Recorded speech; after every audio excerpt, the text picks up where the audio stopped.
Hello दोस्तों, लेकर आ गया हूँ आपके लिए एक और मूवी।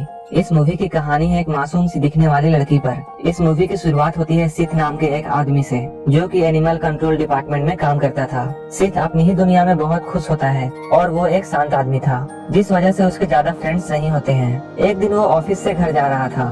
उसी वक्त बस में उसे एक हॉली नाम की लड़की दिखाई देती है। सिथ अपनी सीट से उठकर हॉली के पास जाता है, लेकिन हॉली सिथ को नहीं पहचानती है। सिथ उसे बताता है वो दोनों हाई स्कूल में एक साथ पढ़ते थे, लेकिन वो सब हॉली को बिल्कुल याद नहीं होता है। यहीं पर सिथ हॉली से डायरी के बारे में पूछता है, जिसे हॉली ने अपने हाथों में पकड़ रखी थी। सिथ के पूछने पर हॉली उससे बताती है वो अपनी डेली की एक्टिविटीज इस डायरी में लिखती है, ताकि वो बाद में इसे पढ़कर खुश हो सके। हॉली उससे बताती है वो एक रेस्टोरेंट में काम करती है।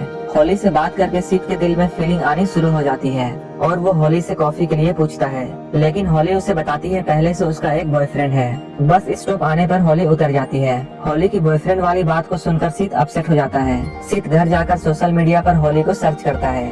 हॉली उसे मिल जाती है। अगली सुबह जब सिथ ऑफिस जाता है तो वो अपने डिपार्टमेंट के एक बंदे से कुछ टिप्स लेता है, और वो टिप्स होते हैं लड़के को कैसे इम्प्रेस किया जाए।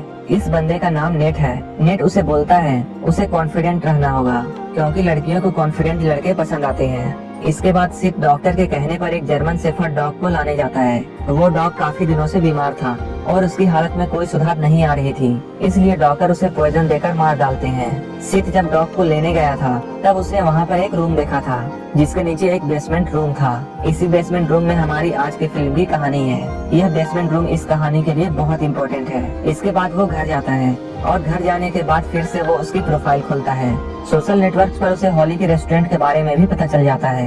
अगले ही दिन वो रेस्टोरेंट में पहुंच जाता है और हॉली को वो एक कॉन्सर्ट पर चलने के लिए पूछता है। सिथ के बार बार कहने की वजह से हॉली उसे बिल्कुल मना कर देती है, लेकिन जब हॉली रात को अपने घर जा रही होती है तब उसे ऐसा लगता है जैसे कोई उसे फॉलो कर रहा है। जब वह पीछे मुड़कर देखती है तो उसे कोई भी दिखाई नहीं देता है, लेकिन हम देखते हैं सिथ उसका पीछा कर रहा है। ये सब सिथ उसका एड्रेस जानने के लिए कर रहा था। इसके बाद हॉली अपने अपार्टमेंट में पहुंच जाती है, जहां उसकी बेस्ट फ्रेंड क्लियर भी होती है। यहीं पर हॉली के पास एरिक का कॉल आता है, जो कि हॉली का बॉयफ्रेंड है। उसने बहुत पी रखी थी, इसलिए वो अच्छी तरह से बात नहीं कर पाता है। तब हॉली गुस्सा होकर कॉल कट कर देती है। अगले ही दिन कोई हॉली के लिए उसके रेस्टोरेंट में फ्लावर्स बेचता है। हॉली को ऐसा लगता है जैसे ये सब एरिक कर रहा है पिछली रात की गलती के लिए, लेकिन जब वो एरिक से मिलती है और इन फ्लावर्स के बारे में पूछती है तब उसे पता चलता है कि इन फ्लावर्स को एरिक ने नहीं भेजा है, बल्कि सिथ ने भेजे थे।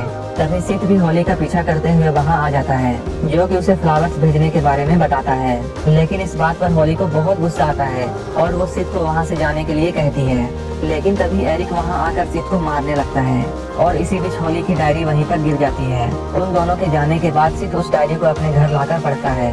उस डायरी को पढ़कर सिथ को हॉली का एक डार्क सीक्रेट पता चलता है, जिसके बाद वो एक प्लान बनाता है। अगले ही दिन वो अपने ऑफिस में पहुंचकर बेसमेंट में जाता है और वहाँ एक केस तैयार करता है। साथ में वो मेडिकल डिपार्टमेंट से एनिमल्स को पैरालाइज करने वाला एक मेडिसिन भी चुरा लेता है। इसके बाद वो रात में हॉली का अपार्टमेंट पहुंच जाता है और उसे पैरालाइज करने वाले इंजेक्शन दे देता है। इसके बाद उसे किडनैप करके एक बॉक्स में डालकर अपने ऑफिस के बेसमेंट में ले आता है और वो उस केज में हॉली को बंद कर देता है। जब हॉली को होश आता है तब वो अपने आप को केज में पाती है। तब उसके होश उड़ जाते हैं। वो उस केज से निकलने की नाकाम कोशिश करती है। हॉली को कई दिन बीत जाते हैं उस केज में। एक रात जब सिथ हॉली के पास जाता है तब हॉली उससे पूछती है उसने उसे केज में क्यों बंद किया है, क्या तुम मुझे मारना चाहते हो। ये सुनकर सिथ हॉली से कहता है वो उसे मारने नहीं बल्कि बचाने लाया है, क्योंकि मुझे तुमसे प्यार हो गया था और अब तुम यहीं मेरे पास रहोगी। हॉली से बात करने के बाद सिथ वहाँ से जाने लगता है, लेकिन उसी वक्त बेसमेंट से निकलते हुए उसे नेट देख लेता है। लेकिन सिथ यहाँ पर बहाना बना देता है और आसानी से बच जाता है। सिथ के जाने के बाद हॉली को अपनी बेस्ट फ्रेंड वहाँ पर दिखाई देती है, जिससे वो बातें करती है। अगले ही दिन सिथ हॉली की डायरी को लेकर हॉली के पास आता है और उससे उसकी बेस्ट फ्रेंड क्लियर के बारे में पूछता है, लेकिन हॉली यहाँ पर साफ मना कर देती है। वो किसी भी क्लियर को नहीं जानती है।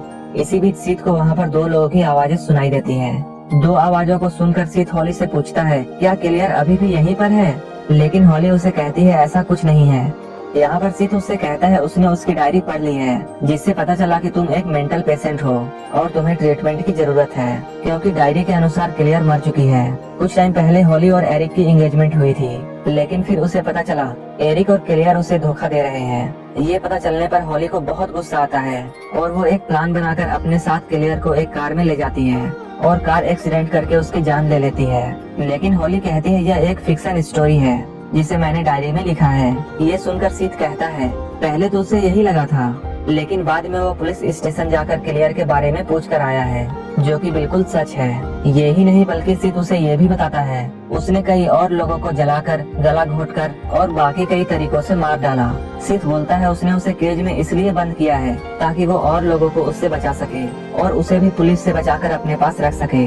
और अगले दिन जब सीत होली के पास आता है, होली उससे प्यार भरी बातें करके उससे नाटक करती है। वो उससे बोलती है वो उससे प्यार करने लगी है। होली सीत से कुछ खाने के लिए मांगती है क्योंकि कई दिनों से उसे थोड़ा खाना मिला था, लेकिन खाने के लिए सीत मना कर देता है। यह सुनकर होली को गुस्सा आता है और वो अपना सिर केज में मारती है और अपने आप को घायल कर लेती है, जिस वजह से सीत को उसके लिए खाना लाने के लिए जाना पड़ता है। लेकिन इसी बीच बेसमेंट से निकलते हुए उसे नेट देख लेता है, जो कि सीत के जाने के बाद जब वो बेसमेंट में जाकर देखता है तो केज के अंदर वो होली को पाता है। होली नेट को लॉक तोड़ने के लिए बोलती है, लेकिन नेट लॉक को तोड़ पाता इससे पहले ही सीत वहाँ आ जाता है। होली यहाँ अपने बातों से नेट को मरवा डालती है। होली सीत से कहकर नेट के बॉडी के छोटे छोटे टुकड़े करवा देती है और उन टुकड़ों को डॉग्स को खिलाने के लिए कहती है ताकि पुलिस को नेट की डेड बॉडी का भी पता न चले। नेट के गायब होने पर एक डिटेक्टिव इंक्वायरी करने के लिए सीत के पास आता है। डिटेक्टिव बोलता है उसे उस पर शक है, इसलिए वो शहर से बाहर न जाए, उनकी नजर उसी पर रहेगी। ये सुनकर सीत डर जाता है। जब वो होली के पास जाता है तब होली उससे प्यार भरी बातें करती है और वो बोलती है अगर तुम मुझसे प्यार करते तो मुझे इस तरह केज में बंद नहीं करते। सीत बोलता है वो उससे बहुत प्यार करता है, लेकिन होली सीत से कहती है अगर तुम मुझसे प्यार करते हो तो अपनी एक उंगली काट कर दिखाओ। तभी सीत कुछ न सोचते हुए अपनी एक उंगली काट लेता है। वो दर्द से चिल्लाने लगता है। तभी होली अचानक चाकू उठाकर खुद की ही जान लेने को बोलकर उसे ब्लैकमेल करती है। ये देखकर सीत केज का लॉक खोल देता है, जिसके बाद होली केज से निकलकर सीत को किस करती है और फिर उसका गला काटकर वहाँ से चली जाती है। इसके बाद हमें कुछ साल बाद का वक्त दिखाया जाता है जहाँ होली एरिक के साथ होती है। इसके बाद वो एक वेयर हाउस में जाती है जहाँ हमें केज के अंदर एक आदमी दिखाई देता है जिसकी हालत काफी बुरी हो चुकी थी, जिसकी एक उंगली भी कटी हुई थी। और यहीं पर यह मूवी खत्म हो जाती है।